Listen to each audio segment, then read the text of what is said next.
کریم اما بعد فاعوذ باللہ من الشیطان الرجیم بسم اللہ الرحمن الرحیم عن عائشۃ قالت كان النبي صلى الله عليه وسلم إذا قام من الليل أفتح صلاته فقال اللهم رب جبرائيل وميكائيل وإسرافيل فاطر السماوات والأرض عالم الغيب والشهادة أنت تحكم بين عبادك فيما كانوا فيه يختلفون اهدني لما أختلف فيه من الحق بإذنك إنك تهدي من تشاء إلى صراط مستقيم رواه مسلم۔ ام المؤمنین امی عائشہ صدیقہ طیبہ طاہرہ رضی اللہ تعالی عنہا فرماتی ہیں کہ نبی اکرم صلی اللہ علیہ وسلم جب رات میں اٹھتے تو نماز شروع کرتے تو کہتے اے اللہ، اے جبرائیل، اے میکائیل اور اے اسرافیل کے رب، آسمانوں اور زمین کے بنانے والے، چھپے کھلے کے جاننے والے، تو ہی اپنے بندوں کا ان چیزوں میں فیصلہ کرے گا جس میں وہ جھگڑتے ہیں۔ مجھے اپنے کرم سے اس حق کی ہدایت دے جس میں اختلاف ہے، تو جسے چاہے سیدھے راستے کی ہدایت دے۔ یہ حضور نبی کرم صلی اللہ علیہ وسلم کی تہجد کے وقت جو حضور دعائیں فرماتے ہیں، یہ ان کا تذکرہ کیا جا رہا ہے کہ حضور تہجد کے وقت یہ دعا فرماتے تھے۔ اچھا، اگر اب ایسے ایک مثال ہے کہ ہر بندہ تہجد نہیں پڑھ سکتا تو کیا کرے؟ تہجد میں جاگ بھی رہے ہوتے ہیں تو لیکن پڑھ نہیں سکتے، سستی کہہ لیں، کاہلی کہہ لیں، یا ہمت اللہ کسی کو دیتا ہے، تو اگر وہ بندہ نہ پڑھے تو کیا کرے؟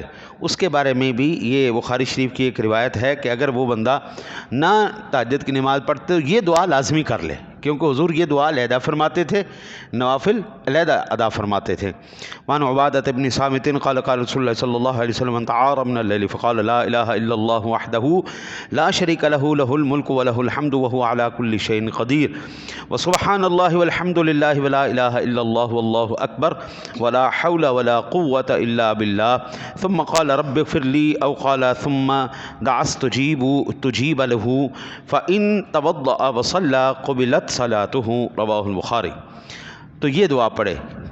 حضرت عبادہ بن صامت فرماتے ہیں کہ فرمایا رسول اللہ صلی اللہ علیہ وسلم نے کہ جو رات میں جاگے تو کہے کہ اے اللہ، اکیلے کے سوا کوئی معبود نہیں، اس کا کوئی شریک نہیں، اس کا ملک ہے اور اسی کی حمد ہے اور وہ ہر چیز پر قادر ہے، پاک ہے اللہ، اللہ کی حمد ہے، اس کے سوا کوئی معبود نہیں، اللہ بڑا ہے، اللہ کے بغیر طاقت اور قوت نہیں۔ پھر کہے اے رب مجھے بخش دے، یا فرمایا کہ پھر دعا مانگے تو اس کی قبول ہوگی، پھر اگر وضو کرے اور نماز پڑھے تو اس کی نماز بھی قبول ہوگی۔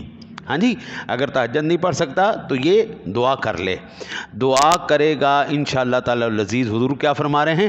اللہ تعالیٰ اس کی دعا کو قبول فرما لے گا، اور اگر وہ تہجد پڑھ لیتا ہے تو وہ بھی قبول آ جائے گی۔ حضرت جی اس سے بڑھ کے اور کیا ہے؟ ہاں جی، اس سے بڑھ کے آسانیاں اور اس سے بڑھ کے اور اللہ تعالیٰ کا احسان کیا ہے؟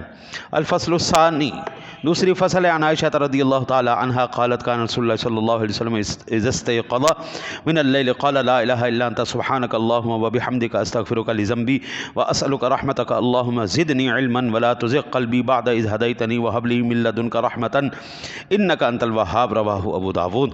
حضرت ام المؤمنین ام عائشہ فرماتی ہیں کہ رسول اللہ صلی اللہ علیہ وسلم جب رات میں جاگتے تو کہتے تیرے سوا کوئی معبود نہیں، الہی تو پاک ہے، تیری حمد ہے، اپنے گناہوں کی تجھ سے معافی چاہتا ہوں، تجھ سے تیری رحمت مانگتا ہوں، الہی میرا علم بڑھا دے اور ہدایت کے بعد دل ٹیڑھا نہ کر دے، اور مجھے اپنی طرف سے رحمت دے، بے شک تو ہی دینے والا ہے۔ اب یہ دیکھو یار کہ جب ہم اس بات پر یقین رکھتے ہیں کہ حضور جناب رسالت مآب صلی اللہ علیہ وسلم کی ذات گرامی معصوم ہیں، کوئی گناہ ہے ہی نہیں آپ جناب میں، آپ سرکار کے دل میں وہ پرزہ ہی نہیں رکھا گیا جس سے گناہ سرزد ہوتا ہے۔ ہمارے دل کے اندر نا یہ کالے رنگ کا لوتھڑا ہے، اس کو ہم نفس امارہ کہتے ہیں، جو ہمارے گناہوں پر ہمیں ابھارتا ہے۔ آپ اکثر دیکھنا نیکی جب کرنے لگیں گے نا تو دماغ اور دل آپس میں وہ جنگ شروع ہو جاتی۔ دل کہتا ہے وہ چھوڑو یار، کیا کدھر چل رہے ہو ہیں، پیسے بچاؤ یار، مسجد کو پیسے دے رہے ہو، یہ نیکی کرنے لگے ہو، یہ کرنے، دماغ کہتا ہے چھوڑو چپ کرو، نہیں کرنا ہے میں نے۔ وہ جنگ ایک اندر ایک جنگ چل رہی ہوتی۔ حضرت جی وہ نفس امارہ کی وجہ سے ہے۔ قرآن کا 13واں سپارہ شروع ہو رہا ہے، وما ابرئ نفسی ان النفس لامارۃ بالسوء، جو نفس امارہ ہے وہ ہمیشہ برائی ہی کا حکم دے گا۔ ہاں جی، اب وہ چیز ہی نہیں اللہ کے حبیب میں رکھی گئی، تو میرے سونے نبی کیا کہہ رہے ہیں؟ اے اللہ میرے گناہ بخش دے۔ حضرت جی یہ استغفرک لذنبی جو وہ کہہ رہے ہیں نا حضور، اپنے لیے نہیں کہہ رہے حضور، ہمارے لیے کہہ رہے ہیں۔ اوے بندہ خدا، اللہ سے دعا مانگا کر، یا اللہ میرے گناہوں کو معاف کر دے، تو گناہ گار ہے نا جی۔ ہاں جی، آخری روایت سمان فرمائے، وعن معاذ بن جبل قال قال رسول اللہ صلی اللہ علیہ وسلم ما من مسلم یبیت علی ذکر طاہرا فیتعار من اللیل فیسأل اللہ خیرا الا اعطاه اللہ ایاہ، رواہ احمد و ابو داود۔ حضرت معاذ بن جبل فرماتے ہیں کہ رسول اللہ صلی اللہ علیہ وسلم نے فرمایا، ایسا کوئی مسلمان نہیں جو رات گزارے ذکر الہی سے پاک رہ کر، پھر رات کو اٹھے اور اللہ سے خیر مانگے تو اللہ اسے وہ دے دیتا ہے۔ بندہ رات کو سوئے نا جی، اور جس وقت بھی اٹھے یا اللہ خیر عطا فرما دے، تو حضور فرماتے اللہ تعالیٰ اس کو خیر عطا فرما دے۔ ہمارے بزرگ فرماتے ہیں کہ جب آپ سویا کریں نا، باوضو ہو کے سویا کریں اور آیت الکرسی وغیرہ پڑھ کے سوئیں، وہ جتنی دیر بندہ سویا رہتا ہے اللہ تعالیٰ اس کو ویسے ہی ثواب عطا فرمائے رکھتا ہے۔ ہاں جی، پھر فرماتے ہیں کہ ہمارے جو صوفیاء کرام ہیں وہ انفاس کرتے تھے اور اسی حالت میں سو جائے، لا الہ سانس اندر کھینچتے تھے، الا اللہ کہہ کے سانس باہر نکالتے تھے، اور صلی اللہ علیہ کا سانس اندر کھینچتے تھے، یا رسول اللہ سانس باہر نکالتے تھے۔ یہی کرتے کرتے لا الہ الا اللہ، لا الہ الا اللہ، صلی اللہ علیہ یا رسول اللہ، صلی اللہ علیہ یا، یہی کرتے کرتے وہ سو جاتے۔ ہاں جی، اور پھر فرماتے ہیں کہ اگر اسی حالت میں اس بندے کو نیند آ جائے تو وہ کہتے ہیں تو اس سے بڑی خوبصورت نیند کیا ہے، موت سے پہلے اللہ تعالیٰ نے تجھے اپنے ذکر کی توفیق عطا فرما دی۔ ہم اکثر دیکھتے ہیں سویا ہوا بندہ سویا ہی رہے گا، رات کو اچھا بھلا ہم اس کو چھوڑ کے گئے ہیں، وہ بندہ سویا، صبح اٹھاتے رہ گئے، اٹھا ہی کوئی نہیں۔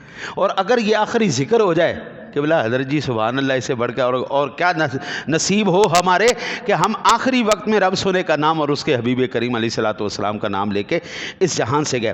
پھر حضرت فرماتے ہیں کہ یہ جو طہارت کا حکم دیا گیا نا جی، کہ وہ تیمم کر کے سو جائے یا وضو کر کے سو جائے، وہ کہتے ہیں دراصل یہ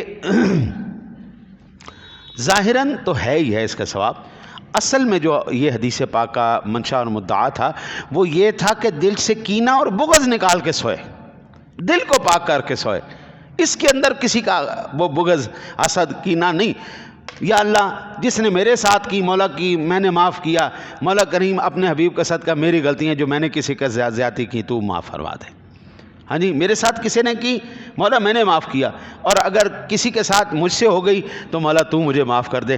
تو حضور فرماتے ہیں، صوفیاء کرام فرماتے ہیں کہ اللہ تعالیٰ اس بندے کو ساری رات کی عبادت کا ثواب عطا فرمائے گا۔ ہاں جی، تو یہ چند دعائیں ہیں، ان میں سے کوئی بھی آپ پڑھ لیں، یہ ساری ہی حضور نے کی ہوئی ہیں، تو اللہ تعالیٰ آپ کو مجھے عمل کی توفیق نصیب فرمائے۔